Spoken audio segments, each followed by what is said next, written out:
Good morning, students.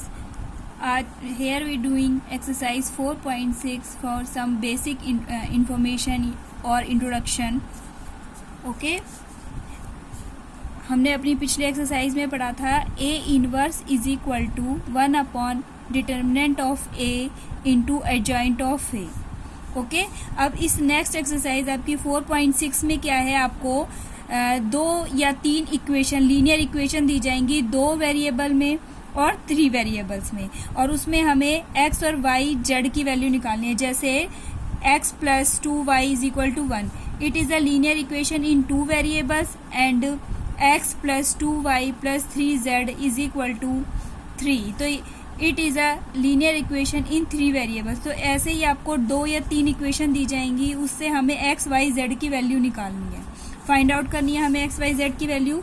ठीक है. तो इस इक्वेशंस को सॉल्व करने के हमने 10th में भी बेसिक रूल पढ़े थे. अगर कोई लीनियर इक्वेशन ऐसे करके 2 वेरिएबल में दी जाती थी आपको, तो हम कैसे निकालते थे? जब हम निकालते थे a1 upon a2 is equal to b1 upon b2 is equal to c1 upon c2.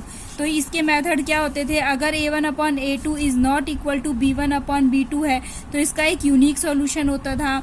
If a1 upon a2 is equal to b1 upon b2 is not equal to c1 upon c2, तो इसके क्या होते थे? हमारे parallel line यानी no solution होते थे. और अगर ये तीनों चीज़ें इक्वल होती थी तो इसके क्या होता था? इनफाइनाइटली मैनी सॉल्यूशन होते थे. ओके. यानी कि अगर ये कंडीशन होती थी तो पैरेलल लाइंस हैं, ये वाली होती थी तो इंटरसेक्शन लाइन या फिर यूनिक सॉल्यूशन होता था, और अगर ये वाला होता तो कोइंसिडेंस या इनफाइनाइटली मैनी सॉल्यूशन है. अब इसके अंदर हमारा क्या आएगा? इस वाले में आपको डिटर्मिनेंट से सॉल्व करनी है. हमें वैल्यू जो फाइंड आउट करनी है एक्स वाई जेड की वैल्यू हमें बाय डिटर्मिनेंट रूल सॉल्व करके निकालनी है. ओके. तो इसका हमारा अब यूज होता है डिटर्मिनेंट का. कहाँ यूज करते हैं? जब एक्स वाई जेड 3 वेरिएबल या 2 वेरिएबल्स में दी रखी है और एक्स वाई जेड की बाय डिटर्मिनेंट के रूल से हमें वैल्यू फाइंड आउट करनी है. तो इसको निकालने के लिए देखो हमारे पास 2 मेथड होते हैं. अगर if determinant of a is not equal to 0, जैसे हमने वैल्यू निकाली, डिटर्मिनेंट a की वैल्यू निकाली, अगर इसकी वैल्यू नॉट इक्वल टू 0 आती है तो इसका क्या मिलेगा? हमें एक यूनिक सॉल्यूशन मिलेगा. तो हमारा a इनवर्स क्या एग्जिस्ट कर जाएगा, यानी कि a इनवर्स की वैल्यू हमारी फाइंड आउट हो जाएगी. लेकिन अगर हमारा determinant of a is equal to में 0 आ जाता है, determinant of a is equal to में क्या आ जाएगा? हमारा 0 आ जाएगा. तो इसके हमारे 2 केस बन जाते हैं. फॉर एग्जाम्पल जैसे हमारे पास क्या होता है, जैसे ये x plus 2y is equal to हमने 1 निकाला. ठीक है. तो इसमें एक इक्वेशन मैंने ले ली 3x प्लस 2y या 5y कुछ भी ले सकते हैं इज इक्वल टू 2 निकाला. तो इसके अंदर जो x का, ये इसका 2 का, इसके अंदर कोफिशिएंट क्या है हमारा? x का कोफिशिएंट क्या है? 1. y का कोफिशिएंट क्या है हमारा? 2.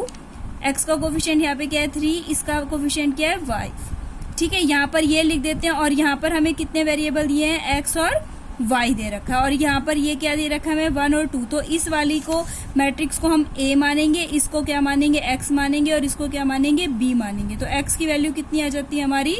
a inverse b. ठीक है. तो ये वाली वैल्यू हमारी ऐसे आ जाती है कि अगर हमारा डिटर्मिनेंट a जो है 0 के इक्वल आ जाएगा तो हमारे पास 2 कंडीशन हो जाएंगी. तो या तो हमें इसका जो ये b है हमारा, ये वाला b, इसको तो हमें निकालना ही, तो एडजॉइंट ऑफ a निकालेंगे हम. एडजॉइंट ऑफ a निकालेंगे और उसकी मल्टीप्लाई जब हम b से करेंगे, एडजॉइंट ऑफ a निकाल के उसकी मल्टीप्लाई b से करते हैं, अगर वो भी हमारा 0 आ जाए, तो इसके क्या होते हैं? मैनी सॉल्यूशंस हो जाते हैं. और ये हमारा कैसा कहलाएगा? कंसिस्टेंट. इसके मैनी सॉल्यूशंस होते हैं और ये कंसिस्टेंट कहलाता है.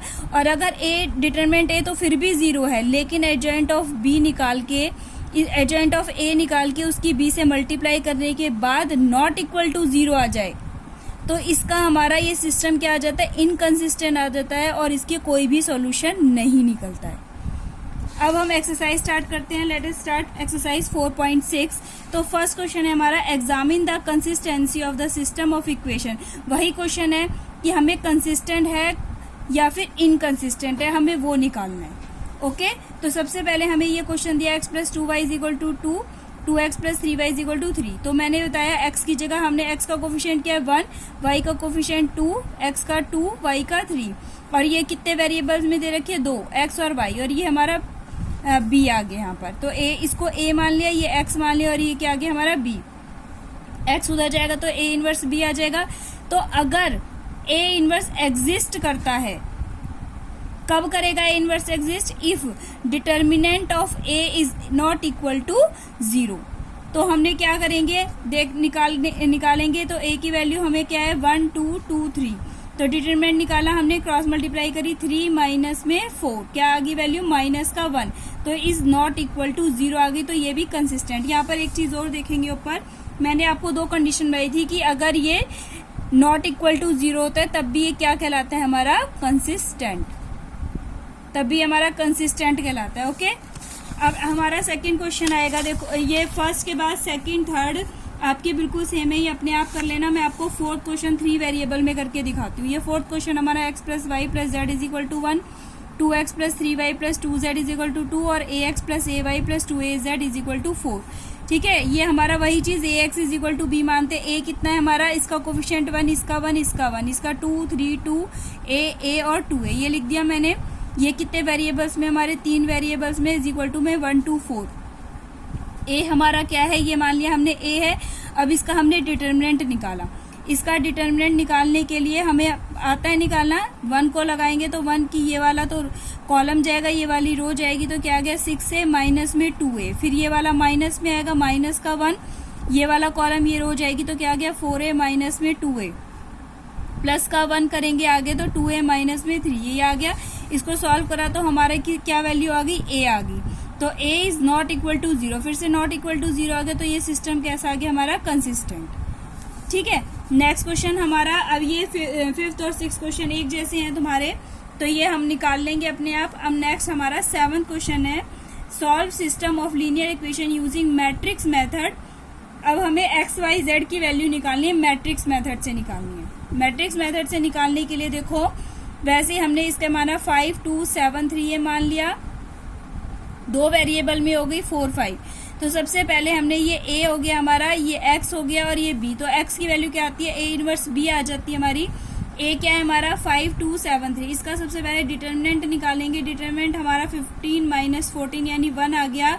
तो इसका मतलब क्या हो गया, ये इसके जो है ये नॉट इक्वल टू 0 आ गया। ये नॉट इक्वल टू 0 आ गया, तो इसका मतलब ये क्या हो गया हमारा कंसिस्टेंट हो गया।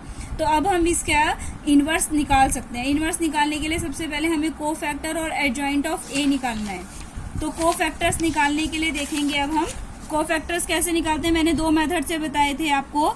एक तो वही सिंपल मेथड है, a11 कैसे निकालते हैं। ये a11 कैसे निकालेंगे, हमारा ये वाला कॉलम और ये वाली रो जाएगी तो ये 3 आ जाएगा। a12 निकालेंगे तो ये 7 आ जाएगा, लेकिन 1 और 2 ऑड आ गया तो इसलिए किसका साइन आ जाएगा, माइनस का आ जाएगा। a21 ये 2 आ गया और a22 कितना आ गया हमारा 5 आ गया, ये आ गया।